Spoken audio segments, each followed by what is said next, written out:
सत्ता में आज स शब्द से शुरू होने वाले संस्थान काफी ट्रेंडिंग है। आज से संसद के बजट सत्र की शुरुआत हुई। नई सरकार के सत्ता में आने के बाद यह पहला बजट सत्र था। सरकार और विपक्ष दोनों ने संसद में उठाए जाने वाले मुद्दों पर खास तैयारी की।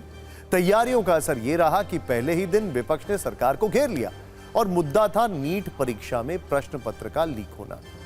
नेता विपक्ष राहुल गांधी ने मामले को उठाया। उन्होंने कहा कि देश का एग्जामिनेशन सिस्टम फ्रॉड है। नेता विपक्ष की बात शिक्षा मंत्री धर्मेंद्र प्रधान को थोड़ी चुभ गई। जवाब में उन्होंने कहा कि सिर्फ चिल्लाने से झूठ सच नहीं हो जाता। लेकिन मामला सिर्फ नेता विपक्ष और शिक्षा मंत्री के बीच काउंटर अटैक का नहीं रहा। समाजवादी पार्टी के अध्यक्ष अखिलेश यादव ने कहा कि मौजूदा शिक्षा मंत्री के रहते बच्चों को न्याय नहीं मिल सकता। जवाब में धर्मेंद्र प्रधान ने कहा कि समाजवादी पार्टी की सरकार में पेपर लीक की पूरी लिस्ट है। एक बार पेपर लीक पर संसद में हुई सीधी लड़ाई वाली रील देखिए, फिर आपको संसद के बाहर और सुप्रीम कोर्ट में क्या हुआ वो भी बताएंगे। It's obvious to the whole country that there is a very serious problem in our examination system. This is not just a question of NEET, it is in all the major examinations. Now, the minister has blamed everybody except himself. Right? चिल्लाने से सच झूठ नहीं हो जाएगा साहब। ये जो कहा गया देश की अभी की एग्जामिनेशन सिस्टम रबिश है सर, इससे दुर्भाग्यजनक बयान देश की नेता प्रतिपक्ष का कुछ नहीं हो सकता है। The Indian examination system is a fraud. That is what is at stake here. Millions of people believe that if you are rich and if you have money, you can buy the Indian examination system. जिन्होंने remote से सरकारें चलाई है, 2010 में 3 bill आया था sir, prohibition of unfair practice bill 2010। Sir मेरे सरकार की हिम्मत है, अभी हमने पब्लिक एग्जामिनेशन की रेगुलरिटीज में बिल लाए, कानून बनाए। क्या मजबूरी था कांग्रेस पार्टी की, क्या मजबूरी था नेता प्रतिपक्ष की? उन्होंने उस बिल को उल्टा किया, किसके दबाव में उल्टा किया?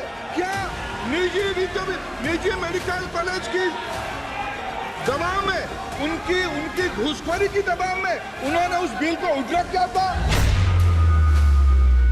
अध्यक्ष महोदय, ये सरकार किसी और का रिकॉर्ड बनाए ना बनाए, लेकिन पेपर लीक का रिकॉर्ड जरूर ये सरकार बनाएगी। अध्यक्ष महोदय, मेरे आपके माध्यम से एक ही निवेदन है कि बिना ये मंत्री जी रहेंगे तो न्याय नहीं मिलेगा बच्चों को। इस बार सबसे अच्छा परफॉर्मेंस करने वाले देश की एसटी, एससी, ग्रामीण बैकग्राउंड, आर्थिक पिछड़े लोगों की है। क्या हम उनकी मेधाओं को हम चुनौती देते हैं? और बाकी रहा क्वेश्चन पेपर लीक की, सर मैं शुरू से मेरा एक स्टैंड रहा, राजनीति नहीं करना, लेकिन अखिलेश जी जब वहाँ दायित्व में थे उस सूबे की, सर सारे सूची है कितने बार उत्तर प्रदेश में क्वेश्चन पेपर लीक हुए हैं।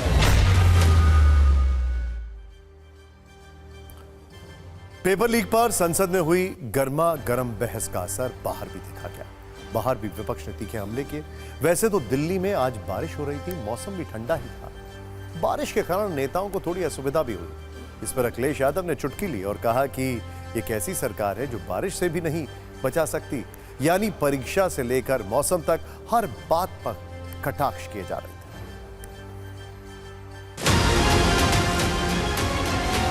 सरकार की नाकामी, बारिश से भी नहीं बचा पा रही सरकार। मंत्री जी को रिस्पांस देना चाहिए। मंत्री जी ने सुप्रीम कोर्ट की बात करी, प्रधानमंत्री की बात करी, मगर मंत्री जी को शायद ये बातें समझ नहीं आ रही हैं और वो ये नहीं बता पा रहे हैं कि वो इसके बारे में क्या करते हैं। अगर पेपर लीक नहीं हुआ तो फिर सीबीआई जांच किस विषय पे कर रही है?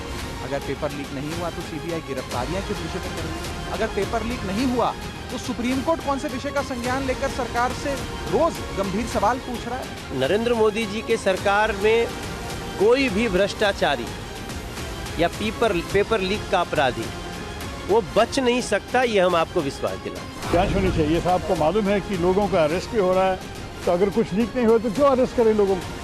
प्रश्न में दाल में कुछ तो काला है ना इसमें। धर्मेंद्र प्रधान जी ने जो सही जानकारी हो मतलब पूरे देश को और लोकसभा को दी है और ऐसा पेपर कोई लीक नहीं हुआ है।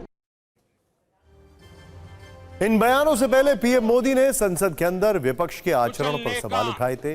सत्र शुरू होने से ठीक पहले मीडिया को संबोधित करते हुए पीएम मोदी ने पिछले सत्र में उनके भाषण के बीच में हंगामा करने का मुद्दा उठाया और कहा कि विपक्ष प्रधानमंत्री की आवाज दबाने में लगा रहता है, जो कि ठीक नहीं है।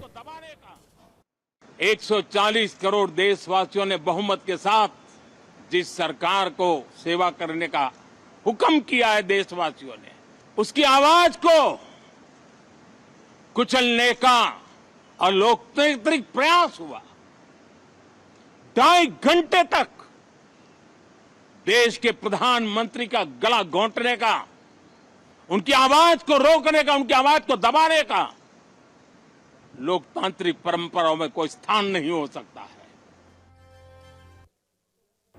NEET undergraduate paper leak पर संसद में तो हंगामा हुआ ही, सुप्रीम कोर्ट में भी आज इस मुद्दे पर एक्शन देखने को मिला है। 40 से ज्यादा याचिकाओं पर सुप्रीम कोर्ट में सुनवाई हुई।